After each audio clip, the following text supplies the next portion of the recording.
में प्रवेश भी नहीं करने को मिला। ये बड़े लज्जित हुए, भगवान से क्षमा याचना करने लगे। भगवान ने कहा कि ये एक जन्म राक्षस नहीं होंगे, ये 3 जन्म राक्षस होंगे। वही 3 जन्म वो राक्षस हुए और ये लोग वहां से बद्रिकाश्रम चले गए और जाकर के सनकादिक ऋषि भगवान का तपस्या करने लगे। वही जय विजय बालक बन करके दीदी के गर्भ से जन्म लिए, हिरण्यकश्यप और हिरण्याक्ष। तो हिरण्याक्ष कहते हैं अभिमान को और हिरण्यकश्यप कहते हैं अभिमान को, हिरण्याक्ष कहते हैं लोभ को। जब उन लोगों का जन्म हुआ इतना गर्जना हुआ, सारे देवता लोग भयभीत हो गए, चिंतित हो गए कि अब हम लोगों का कल्याण कैसे होगा। हिरण्याक्ष के शरीर में इतना खुजली होने लगा, उससे कोई युद्ध करने के लिए तैयार नहीं था। उसी समय ब्रह्मा जी ध्यान में बैठे थे और उनको छींक आया तो जो है उनके नाक से एक छोटा सा जो है 12 रूप में भगवान का उत्पत्ति हुआ और इधर हिरण्याक्ष युद्ध करने के लिए सबको जो है ललकार रहा था। और पृथ्वी को जब 12 भगवान जब उनके ब्रह्मा के नासिका से निकले, एक बार बोलिए 12 भगवान के। 12 भगवान जब ही निकले अपना आकार बढ़ा लिए, उधर से नारद जी बीड़ा बजाते हुए आकाश मार्ग से आ रहे हैं।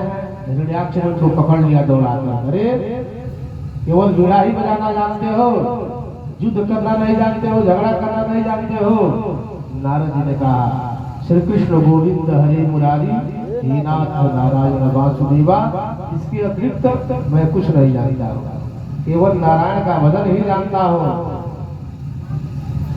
और कहा कि हमारे पूरे शरीर में खुजली हो रहा है, हमारे समान कोई योद्धा हो तो बताओ। नारद जी ने संकेतात्मक किया, समुद्र के किनारे एक 12 रूप में है, जाकर के उनसे युद्ध करो, तुम्हारे शरीर का सारा थकान दूर हो जाएगा। और हिरण्याक्ष गया और हिरण्याक्ष जाकर के भगवान को लगा जो है ललकारने, युद्ध करने के लिए। भगवान से उसका युद्ध शुरू हुआ। युद्ध करते करते 12 भगवान ने उसको जो है समाप्त कर दिया। जब हिरण्याक्ष का वध हो गया, यानी लोभ का वध हो गया, तब हिरण्यकश्यप ने देखा कि हमारे भाई का वध करने वाला कोई और नहीं है, विष्णु है, उनसे प्रतिशोध की बदला कैसे लिया जाए। तो हिरण्यकश्यप ने बदला लेने के लिए ब्रह्मा जी का तपस्या करने के लिए गया। इधर जो है पृथ्वी को अभिमान हो गया कि भगवान हमारे बगैर रह नहीं सकते हैं। अगर मैं आज कुछ समय के लिए जल में चली गई तो 12 रूप लेकर के हमको जल से निकाल करके बाहर लाए। भगवान समझ गए और उनको जो है अपने मुख पर उठा करके वृंदावन को लेकर गए। कहे कि देखो पृथ्वी, जब सारा सृष्टि का लय हो जाता है उसके बाद भी वृंदावन का लय नहीं होता है। तो पृथ्वी के मन में जो अहंकार था, अहंकार दूर हुआ। इसके बाद ब्रह्मा जी सृष्टि करने लगे। सृष्टि में मैत्रेय जी विदुर जी आपस में वार्तालाप कर रहे हैं कि भगवान ने हिरण्याक्ष का तो वध कर दिया, जो लोभ था उसको प्रभु ने मार दिया। आगे जो है भगवान जो अवतार लिए उसको मैं बता रहा हूं। कह रहे हैं कि जो है ब्रह्मा जी के जितने भी पुत्र हुए सारे के सारे जो है ब्रह्मचारी हो गए, सन्यासी हो गए। ब्रह्मा जी ने कर्दम जी को उत्पन्न किया। कर्दम जी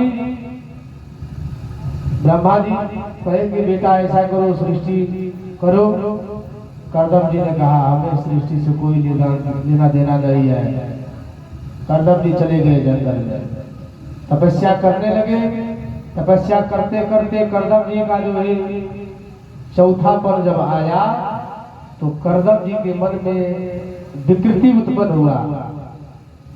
कर्दम जी सोचे कि हम भी जो है विवाह कर लेते, सब लोग विवाह कर रहे हैं, हम भी विवाह कर लेते। कर्दम जी विवाह के लिए तपस्या करना शुरू कर दिए। जब तपस्या शुरू हुआ,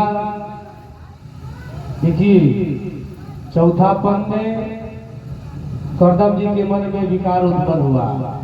आया है कि जब भी कोई गार्हस्थ संत होता है उसका जो है अंततः बढ़िया होता है, जो बाल ब्रह्मचारी होता है उसका अंत बिगड़ जाता है। इतिहास इसका साक्षी है। तो कर्दम जी तपस्या विवाह के लिए प्रारंभ किए। जैसे विश्वामित्र जी तपस्या कर रहे थे, विश्वामित्र जी तपस्या कर रहे थे, मेनका आई, अपने पांव की पायल बजाई, उनकी तपस्या भंग हो गई। उसी तरह से कर्दम जी के मन में ये हुआ कि हम भी भगवान का तपस्या करें और तपस्या से भगवान प्रसन्न होंगे, हमारा सुंदर रूपवान गुणवान लड़की से विवाह होगा, हम भी अपना परिवार बसाएंगे। और सहस्त्रों वर्ष तपस्या किए। भगवान नारायण ने चतुर्भुज रूप में उनको दर्शन दिए। कहा प्रभु ने, अरे कर्दम चलो तुम्हारा विवाह मैं पक्का कर दिए हैं। तुम्हारा विवाह स्वयंभू मनु की पुत्री से होगा। वो बीच वाली जो पुत्री है देवहूति, देवहूति से तुम्हारा विवाह होगा। स्वयंभू मनु की 3 पुत्री, देवहूति, प्रसूति और आहुति। तो बीच वाली पुत्री से तुम्हारा विवाह होगा, तय कर दिया है। अब जो है जैसे गांव में ना होला, ऐसे कोनो लड़का से कहो विवाह अगर जो तुम्हारा इच्छा हो विवाह हमार हो जाए, आपकी बड़ बुजुर्ग है विवाह करा दी, हम ही जानते हैं। ठीक बात, तारा इच्छा बात करा दो।